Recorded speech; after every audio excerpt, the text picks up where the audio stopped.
Right now, heroin. It probably killed actor Philip Seymour Hoffman, and we know it's killing more and more in our region and across our country. So why is a drug many thought we had kicked as a nation now back with a vengeance? We will ask two career law enforcement experts to give us the street level truth.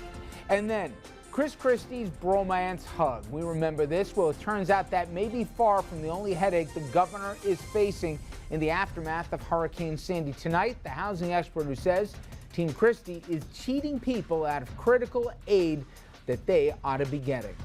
And later, some say that Westchester executive Rob Astorino could be a bigger than expected challenger for Governor Cuomo this fall. But is the New York Grand Ole Party now doing here what it does in so many other places, making it harder for their own candidates to win? Good evening, everybody, and welcome to RFL. I'm Richard French, and thank you so much for joining us this Thursday evening, February 6th. Now, we start tonight with what could be the quietest epidemic we've seen in some time, now coming into view, sadly, after the loss of a beloved actor. Officially, it's still not clear what killed actor Philip Seymour Hoffman on Sunday. An initial autopsy was not conclusive, though the NYPD has now made 4 arrests, all on drug charges, after the actor was found dead with a needle in his arm and at least 50 packets of heroin in his West Village apartment. If heroin did kill Hoffman, he is far from alone on that growing stat. Deadly heroin overdoses are up, get this, 84% in the city just from the years 2010 to 12. Now, across the state, heroin seizures, they're up 67% since 2010. And last year, the feds, they seized 144 kilos of heroin just in the state of New York. The value, more than $43 million, or 1/5 of all seized heroin in the states. But usage, it is booming nationwide as well. It's up nearly 80% in a recent 5-year stretch, and about 670,000 users are estimated to be in our borders. But of course, those are just the numbers. And like Phil Seymour Hoffman, each and every one of those numbers represents a person caught up in heroin's web. And it's not just them. For every user and for every victim, there is, of course, a network of loved ones left behind. The victims of heroin we almost never think about, like this story from Fios One News' Elizabeth Saab.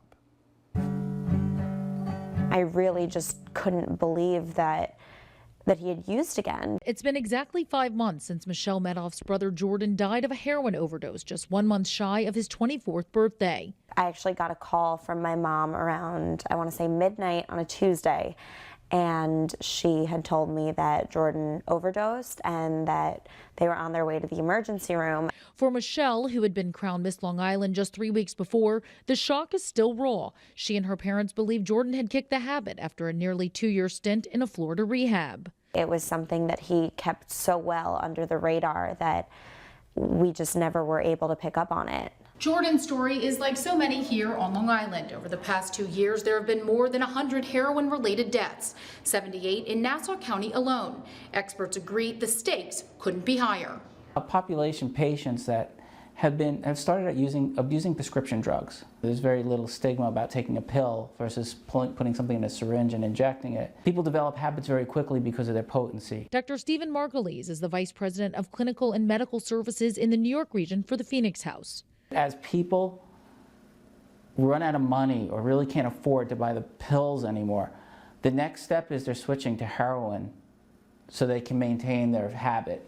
We came from a great family and we had every opportunity, and there was no reason that he couldn't beat addiction. But Margulies says heroin knows no race or class. The population that it's affecting the most now is the middle class to more affluent population. Law enforcement is trying to do their part to crack down on the growing epidemic. The DEA says between 2012 and 2013, heroin arrests on Long Island have increased 163%.